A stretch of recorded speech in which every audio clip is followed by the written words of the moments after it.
profesionales de la medicina del laboratorio, en realidad tenemos muchísimos desafíos y uno de ellos es tratar de estar sintonizados con el avance de la tecnología. Y estos avances están impactando en los procesos actuales en los diferentes laboratorios clínicos. Por eso es importante que conozcamos más acerca de la inteligencia artificial en la medicina del laboratorio y todas las aplicaciones que tiene. En esta conferencia vamos a conocer un poco más acerca de este tema, tratando de entender el impacto que tiene la medicina del laboratorio con la inteligencia artificial y cómo se va a ir manejando esto en un futuro. Muy bien, soy Luis Figueroa, no tengo ningún conflicto de interés con lo que vamos a vertir en esta conferencia. Hasta el día de hoy existen 4 revoluciones industriales bien definidas. La primera fue hace muchísimos años, donde básicamente el vapor comienza a generar el impulso a la industrialización.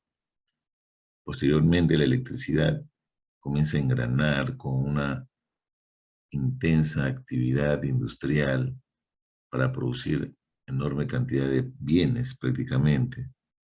Y ya con la aparición del Internet en la tercera revolución industrial, pues el impacto es mucho mayor. Hoy en día, la cuarta revolución industrial es considerada con la inteligencia artificial y cómo ésta está impactando también en el sector industrial. Vamos a tratar de entender en adelante cuál es la diferencia probablemente entre inteligencia artificial y otros conceptos que se suman a este conocimiento.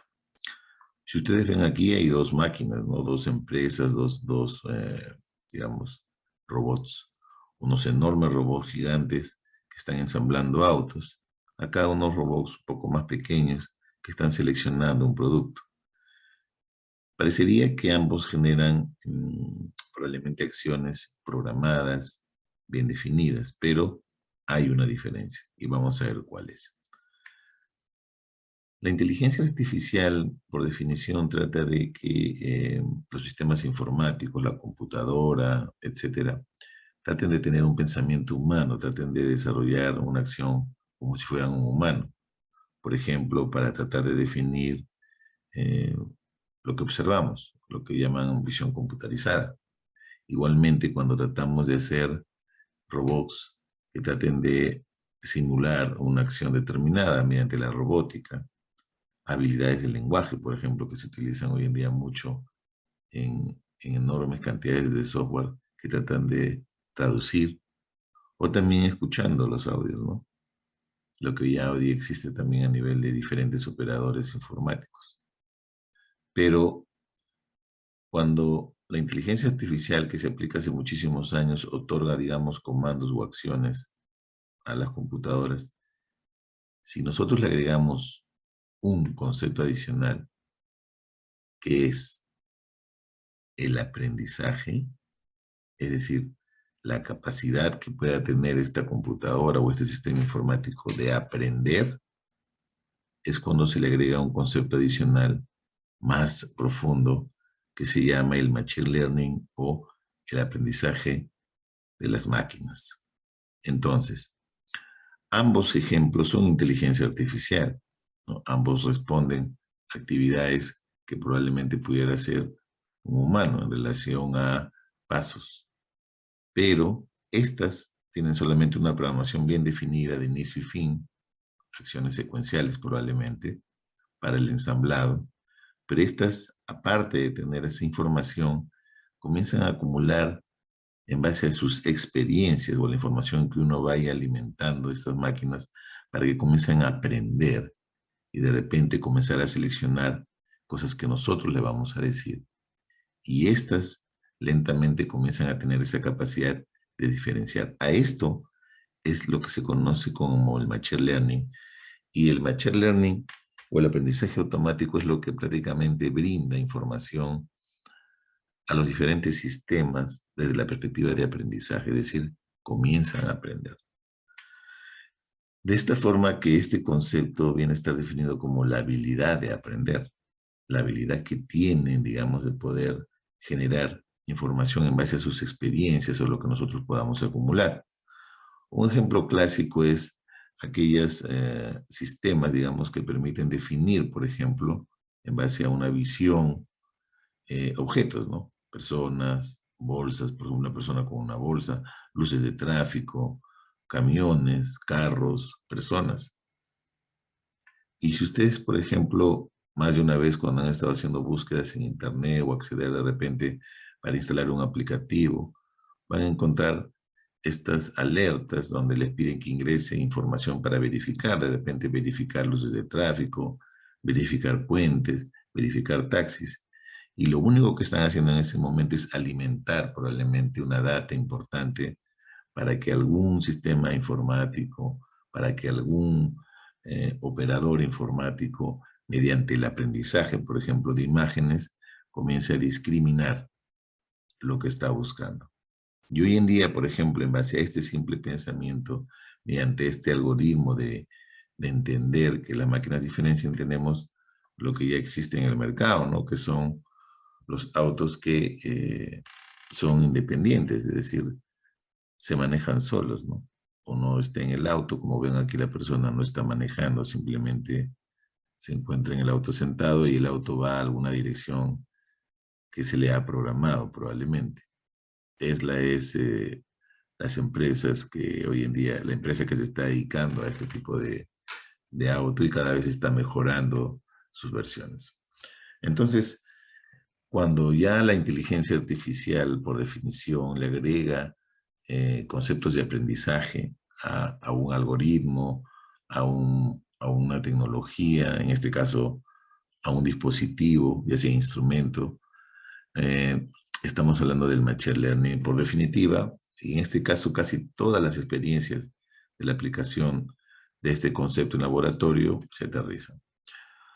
Entonces, muchas áreas de la industria sanitaria lo están haciendo. Como ven, la inteligencia artificial es un concepto mayor, pero el Machine Learning ya comienza a generar, digamos, esta información y todavía, de una manera un poco más compleja, tenemos el Deep Learning, del cual en realidad no vamos a hablar por ahora. La idea es que entendamos que cuando las máquinas comienzan a aprender, cuando estos dispositivos se agregan este aprendizaje automático en sus flujos, es el Machine Learning, ¿no? Y cada vez más se están incluyendo los diferentes flujos de trabajo en los diferentes sectores. Igual en el sector sanitario se está agregando estos conceptos. Entonces es una tendencia, ¿no? Como lentamente estas herramientas se van a comenzar a involucrar con las pruebas de laboratorio y diagnóstico in vitro, ¿no? Para sumar probablemente mayor información. Entonces, esto va a continuar, los laboratorios en realidad se van a beneficiar de una mejor conciencia en el conocimiento tecnológico, convirtiéndonos en administradores efectivos de su tecnología y sus datos. Entonces hay que tener que es una necesidad incorporar estos conceptos. Hace muchos años Alex Turing, este matemático, biólogo, comenzó a desarrollar y fue el pionero en comenzar a establecerse algunas reflexiones, como si pudieran, por ejemplo, pensar las máquinas, ¿no? Entonces comenzó el auge del desarrollo y cómo se comienza a involucrar, digamos, las herramientas informáticas de esta perspectiva. Al final, la inteligencia artificial pues abarca un amplio espectro, ¿no? Que va desde la creación de máquinas que van a tener un pensamiento similando al de un ser humano, inteligentes, ¿no? Con algoritmos de programación. Entonces uno va a darle tareas específicas y de acuerdo a la complejidad del algoritmo, la computadora comienza a aprender y comienza a generar una experiencia y sobre eso comienza, digamos, a mejorar probablemente sus procesos, ¿no? En este caso, la inteligencia artificial tiene clasificaciones tradicionales como no adaptativa o adaptativa, ¿no? Y la adaptativa es la que más se relaciona al aprendizaje automático, ¿ya? El aprendizaje automático, Machine Learning, también, a pesar de ser una subdisciplina, pues tiene, digamos, dos componentes tradicionales, uno que es supervisado y otro que es no supervisado. Vamos a tratar de entender esto un poco más en esta imagen. Como pueden ver acá, por ejemplo, de la raya para arriba, nosotros queremos tener una información estructurada en base a variables dicotómicas, ¿no? Por ejemplo, para definir si es sepsis o no es sepsis, en base a la información que yo pueda agregarle a un algoritmo. El algoritmo, después de aplicar herramientas de Machine Learning, que pueden ser de cualquiera de estas, por ejemplo, regresión logística, establece al final inferencias o resultados. En este caso, por ejemplo, para la muestra 1 dice que no es sepsis, con un 95% de probabilidad. En el segundo caso dice que es sepsis, con un 99% de probabilidad, en base a los insumos que yo le he dado, con variables, como le menciono, dicotómicas. Pero si, por ejemplo, nosotros introducimos variables categóricas como, por ejemplo, morfología o imágenes, mediante un concepto de multicapas, comienzan a tener otro tipo de herramientas para este tipo de insumos, ¿no? Para este tipo de inputs. De tal manera que al final obtenemos un resultado. En este caso me dice que es un equinocito, en este caso del glóbulo rojo, por esta imagen. Y me dice que es 95% de probabilidad que sea un equinocito. Sobre esto, al final, se toman decisiones. Pueden haber metodologías en las cuales yo pueda todavía hacer una precalificación, por decirlo así, y al final el ser humano calificarlo, ¿no? O de repente, en base ya a la robustez, digamos, de este algoritmo, uno puede tener ya la tranquilidad de lo que se libera sea. Entonces eso va a depender mucho del usuario y de la experiencia y la experticia que tenga el usuario cuando comience a interactuar con esta metodología.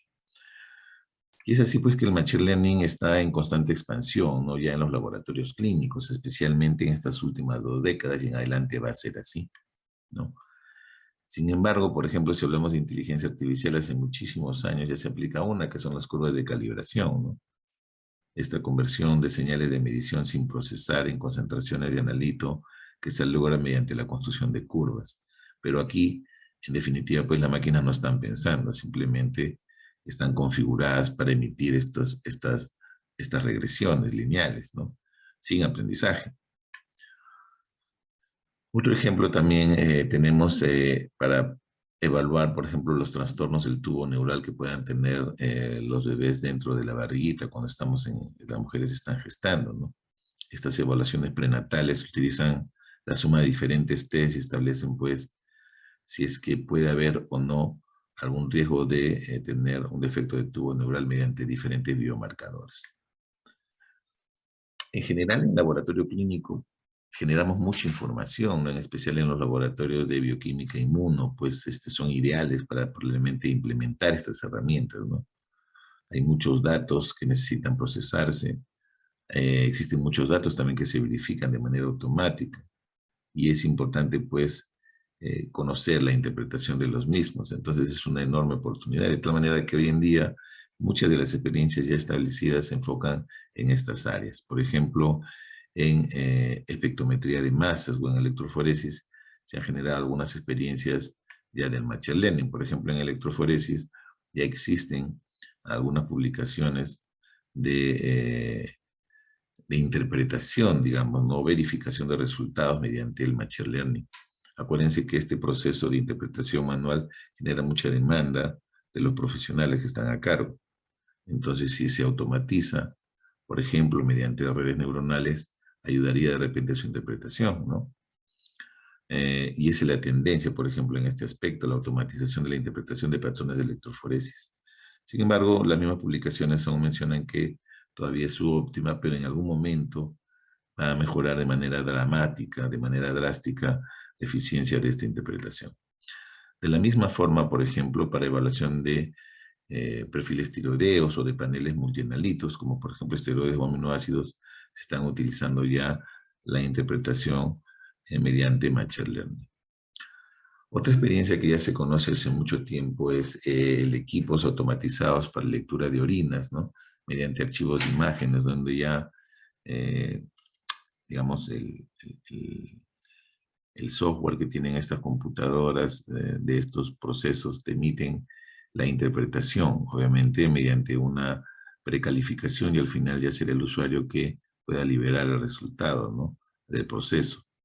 Entonces, también se están utilizando en este tipo de variables, ¿no? Este tipo de imágenes para tratar de calificar. Al final se ofrecen imágenes digitales y ya se define obviamente su liberación. En autoinmunidad también, ¿no? Para la interpretación de patrones de anticuerpos celulares. Hoy en día, los anticuerpos antinucleares, anticuerpos citoplasmáticos, también hay metodologías que pueden interpretar estos patrones, ¿no? Y pueden ya indicarnos a decir que probablemente es un patrón homogéneo, de repente es un patrón nucleolar, de repente es un patrón citoplasmático, mixto, etcétera. De los varios patrones que existen para interpretar los anticuerpos antinucleares mediante Machine Learning. Otros estudios que se están utilizando también es en base a espectrometría de masas, como comenté, inclusive dentro de la sala de operaciones, ¿no? Pacientes que están dentro de una sala de operaciones, se les pasa, por ejemplo, este lápiz que capta rápidamente, mediante alguna metodología, absorbe en la superficie celular, esto por ejemplo de un pulmón, ¿no? Absorbe la cantidad de células y en el acto, esta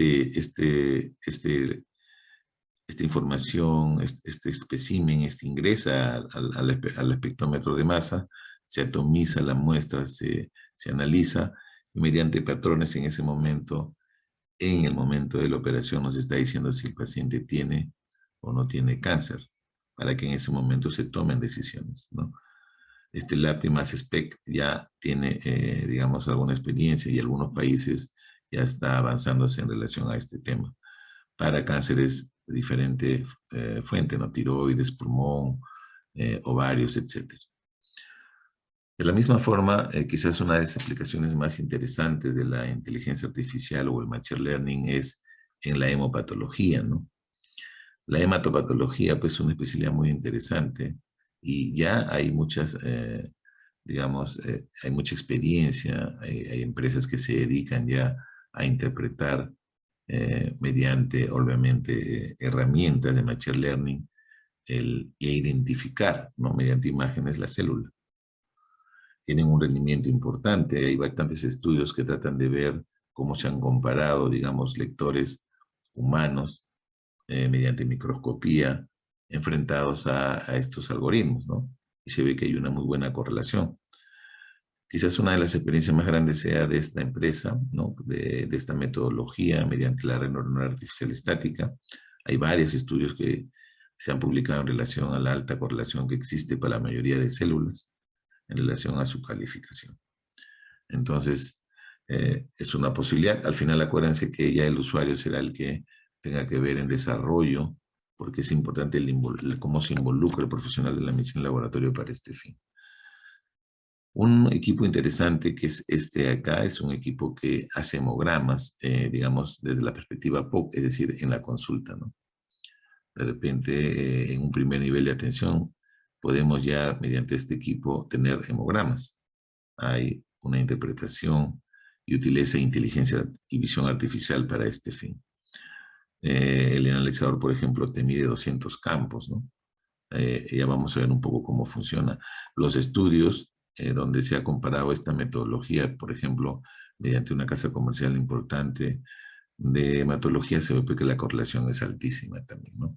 Este es el cassette, se mete el equipo y mediante herramientas de red neuronal convolucional o clasificación de aprendizaje automático, identifica las células, ya sea para la serie neutrófilos, plaquetas o glóbulos rojos. El equipo, como menciono, mide 19 parámetros, ¿no? Todos los que se encuentran aquí, aparte de algunas alertas que puedan existir o alarmas sobre el proceso, ¿no? Se toma la muestra, se hace un pinchazo en el dedo y mediante dos tomas, una para la hemoglobina y la otra mediante un buffer, se homogeniza para lectura de las células y después de un tiempo determinado se obtiene ya el hemograma y el médico obviamente toma alguna decisión en relación a ese resultado, ¿no? Y así hay diferentes equipos que hacen probablemente acciones similares, pero ya utilizan algoritmos de inteligencia artificial dentro de su interpretación. En la malaria también ha pasado lo mismo, se han hecho muchos esfuerzos porque acuérdense que la interpretación de un frotipo es complejo para identificar el tipo de plasmodio. Hay varias publicaciones, lamentablemente hasta el día de hoy, a pesar de los esfuerzos que se han hecho todavía, hay algunas limitaciones en relación a estos algoritmos para tratar de interpretar, digamos, los plasmodium, ¿no? Se necesitan obviamente avanzar un poco más en estas herramientas, pero son muy innumerables las herramientas que se han aplicado de inteligencia artificial para este tema, ya sea supervisado o no supervisado del machine learning. Al final tendría un enorme impacto, ya sea con una interpretación confiable, permitiría atender más pacientes, reducir la carga laboral, obviamente, por la interpretación y reducir los costos. En microbiología también pasa algo similar, en especial en laboratorios de microbiología con alta demanda. Hoy en día hay máquinas bastante robustas que plaquean las muestras e inclusive interpretan el crecimiento después de un tiempo determinado mediante archivo de imágenes, ¿no? Cosa que ya se pueden liberar resultados negativos, ¿no? Acá hay dos grandes grupos, Kiestra, Waslab, son, digamos, empresas conocidas en estos sectores que han generado estas metodologías para cultivos bacteriológicos. De la misma forma, también hay nuevas tendencias en relación a tratar de liberar resultados mediante Machine Learning con equipos en menores tiempos, ¿no? Por ejemplo, esta marca, Acelerfeno, aprobado ya por la FDA, proporciona concentraciones inhibitorias mínimas fenotípicas rápidas en horas, ¿no? Utilizan la detección de diferentes gérmenes y paneles de antibiótico para un análisis celular. Ellos hacen una identificación bacteriana rápida, resultados de pruebas de susceptibilidad antimicrobiana, utilizan un análisis celular morfocinético. Vamos a entender un poco más. El equipo son equipos pequeños, en realidad son individuales, porque es una carga individual para paciente. Y obviamente tendríamos que entender pues, que son hospitales que hay una alta rotación de pacientes y los tiempos importan. Acuérdense que la cama hospitalaria pues carísima, ¿no? En este caso se introduce la muestra del hemocultivo positivo, es decir, un paciente que ya tiene un hemocultivo positivo, tradicionalmente tendríamos que esperar 24 horas para tener la identificación bacteriana y probablemente el antibiograma y la concentración inhibitoria. En este caso, en este equipo, en una hora aproximadamente te identifica el germen, ¿no? Mediante algunas metodologías de fluorescencia in situ. Vamos a ver acá, por ejemplo, mediante esta metodología de hibridización por fluorescencia in situ, mediante una lectura, digamos, individualizada de acuerdo a la señal que puedan emitir las bacterias, puede identificar, obviamente, y cuantificar, digamos, la presencia de esta bacteria, ¿no? Bien interesante. Y de la misma forma que identifica a este microorganismo, en un tiempo de 5 horas en promedio, determina pues el comportamiento antibiótico para determinar la concentración inhibitoria mínima, ¿no? Obviamente dependiendo del germen y la actualización para el uso de antimicrobianos y la identificación del germen, ¿no? En este caso, por ejemplo, E. coli con un antibiótico, o E. coli con cefalosporinas o pipetazo que le llaman, ¿no? Piperazolina tazobactam, y tienen un comportamiento en relación a la lectura y cómo se comportó, digamos, este germen con los antibióticos. Al final se emite un resultado ya de la concentración inhibitoria mínima para cada uno de los gérmenes que se identifican y se libera. De tal manera que en un promedio de 6 horas o 5 horas tenemos resultados, digamos, de un paciente con un hemocultivo positivo y la identificación bacteriana correspondiente en relación al... De la misma forma, estas metodologías de Machine Learning también se incluyen dentro de la genómica, ¿no? Cada vez más la interpretación de grandes datos como PCR o estas metodologías de Next Generation Sequencing son los que se van a utilizar, ¿no? De la tendencia, el PCR migrará también a estas nuevas metodologías. Hoy con el auge y el impulso de la pandemia ha permitido pues un mayor uso. Y acá probablemente se usarán algoritmos en vez de umbrales para definir. Hay una publicación bien interesante donde hablan diferentes expertos, ¿no? Para este tema. Y es así pues que las ómicas hoy en día también necesitan, en base a la medicina personalizada, este impulso, ¿no? El machine learning está muy relacionado a la interpretación de esta megadata, ¿no? Para epigenómica, transcriptómica, proteómica, metabolómica y microbiómica, etc. También se ha involucrado el aprendizaje automático a procesos del test, por ejemplo, en la parte preanalítica, donde sabemos que se generan la mayor cantidad de errores, ¿no? Ejemplos, reconocimiento óptico, por ejemplo, grandes máquinas para identificar muestras mal etiquetadas. Por ejemplo, hay algunas metodologías que detectan valores altos de glucosa, probablemente cuando se toman de la vía inadecuada, o para ver errores, digamos, de tubo. El Machine Learning incorpora, por ejemplo, máquinas de vectores de soporte, de regresión logística para estos fines. Al final tratamos de garantizar la calidad o asegurar la calidad en esta parte. Igual en la parte de eh, los resultados, ¿no? La hora de emisión y cómo se pueden de repente generar validaciones automáticas o no de este tema. Por ejemplo, un enfoque adaptativo basado en Machine Learning que utiliza redes neuronales artificiales ha hecho una verificación automática, es decir, resultados que pueden ser patológicos o resultados que son normales o resultados que meritarían de repente una revisión, ¿no? Al final tenía una sensibilidad bastante alta y una especificidad también bastante alta cuando se comparó, digamos, este algoritmo con 7 personas que hicieron una interpretación tradicional, digamos, humana, ¿no?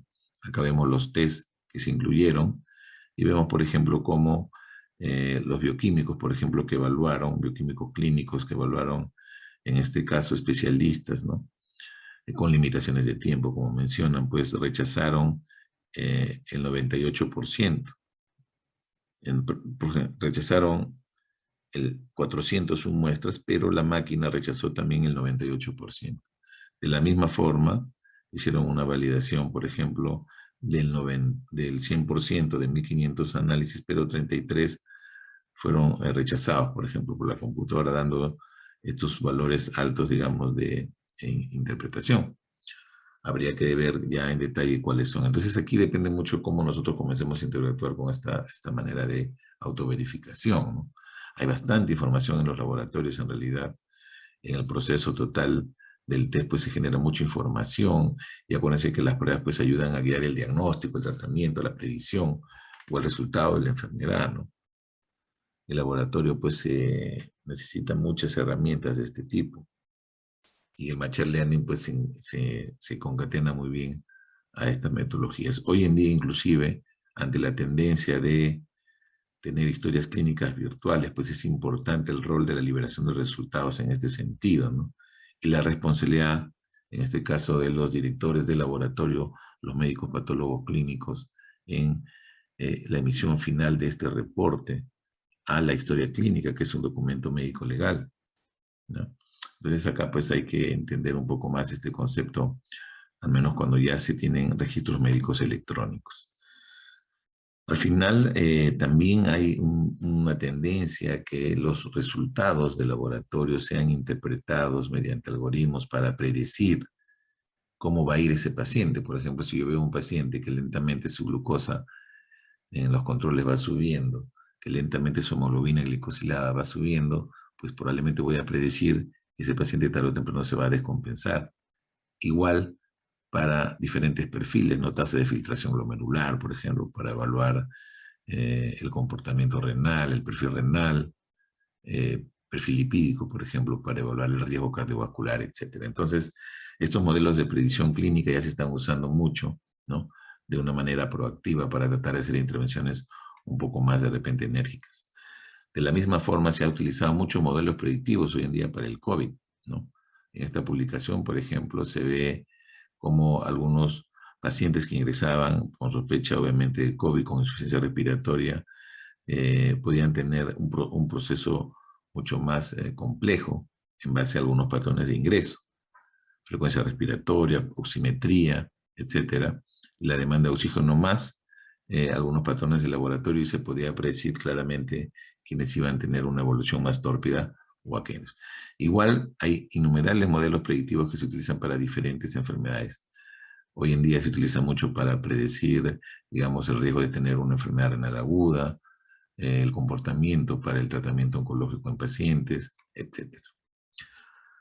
Pero obviamente no todo es perfecto, también siempre van a existir limitaciones, ¿no? Como todas las áreas de conocimiento. Acuérdense que existen enfermos y no enfermedades, es decir, la fisiopatología a veces puede ser diferente y no necesariamente ir con lo que se tiene configurado de una manera informática en un algoritmo. Siempre hay que ver la posibilidad de que la fisiopatología puede cambiar un resultado, ¿no? De la misma forma, hay un concepto que se utiliza, que es la interpretabilidad de estos algoritmos, ¿no? Que es un concepto, como menciona acá, la publicación enigmática y heterogénea. Entonces, hay que entender bastante este concepto para tratar de interpretar cualquiera de estos, digamos, algoritmos, porque esto al final impacta en la atención clínica, ¿no? Otro tema sustancial es el marco regulatorio que existe. Por ejemplo, en el país habrá un marco regulatorio para el uso de estas herramientas en el sector salud, por ejemplo. Es un tema que tenemos que ver si es que ya existe. En Estados Unidos la FDA ha establecido diferentes regulaciones, ¿no? Ellos buscan siempre garantizar pues las buenas prácticas del machine learning, por ejemplo, en el desarrollo de productos, tratar de minimizar el sesgo y optimizar su solidez ya en el mundo real. Hay una publicación bien interesante, acá está el enlace donde la pueden ampliar. Otro tema sustancial es que debe de enseñarse este tema, ¿no? Parte de esta conferencia tiene esa finalidad de que conozcamos más sobre este concepto como profesionales de laboratorio, ¿no? Porque cada vez más se van a incorporar estas metodologías a los flujos totales del test y va a servir para nuestra comprensión en su adopción e implementación. El CLCI también ya ha emitido un documento que se llama Auto 16, donde habla pues de las condiciones para tratar de implementar todo relacionado a los desafíos de conectividad que enfrentan los laboratorios, ¿no? Especialmente para mejorar la interoperabilidad y la integridad de datos, por ejemplo, en los pacientes, ¿no? Entonces, aquí también hay un documento que ustedes podrían revisar. Recordar también que hoy en día los equipos, digamos, tradicionalmente obtienen información y mediante una interfase pasan a un sistema de información de laboratorio o del LIS también puede pasar a un GIS, a un sistema de información hospitalario. Pero hoy en día todavía hay limitaciones en estas interfaces y a veces estas metodologías de machine learning todavía no conversan con estas interfaces. Entonces, aquí los fabricantes de dispositivos in vitro pues tienen que actualizarse para tratar de que se pueda generar una conexión un poco más rápida para tratar de optimizar el uso del machine learning.